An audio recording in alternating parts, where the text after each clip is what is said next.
Bookworms, and welcome back to Get Me a Library. So today I'm doing the Penguin Reading Challenge.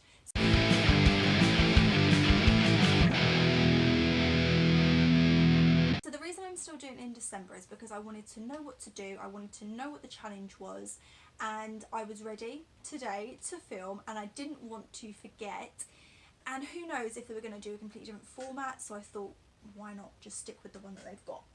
So what I did last time in June was I did the reading challenge and I did my reading year to sort of summarise what I'd already done that year and sort of say what I would like to continue to do. But obviously you're supposed to do it like, you know, January the 1st, what's your reading challenge, and then probably by like this time next year you would then do your reading year to sort of say like what books changed your mind, what you enjoyed. So I'm literally just going to do my reading challenge today. And tell you a little bit about what I hope to achieve next year, and then I'll see you this time next year to sort of do what I have done this year.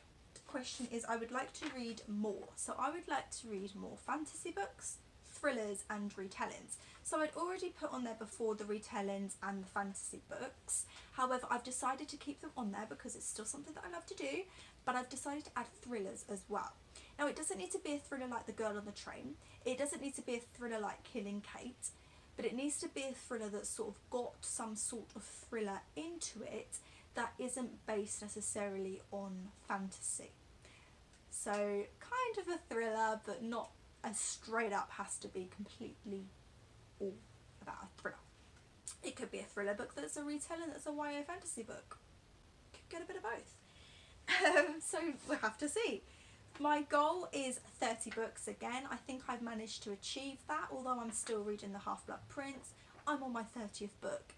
I know it's quite close to the end of the year, with only like 3 weeks left roughly, so I think I've done really well for 30. I don't want to increase it unless for some reason I get to June and I've already done 30, then of course I will increase it, but at the moment I think I'm sticking with 30. I think it seems decent.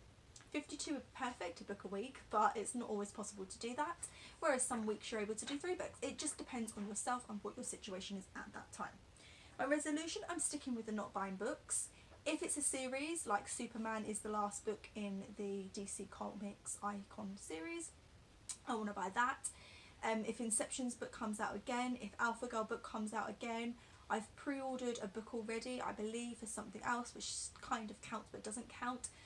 Subscription boxes don't count again. If I get any books sent to me, like by friends or like to review that I've said yes to, they don't count. But I need to read the books that are on my shelf and on my Kindle.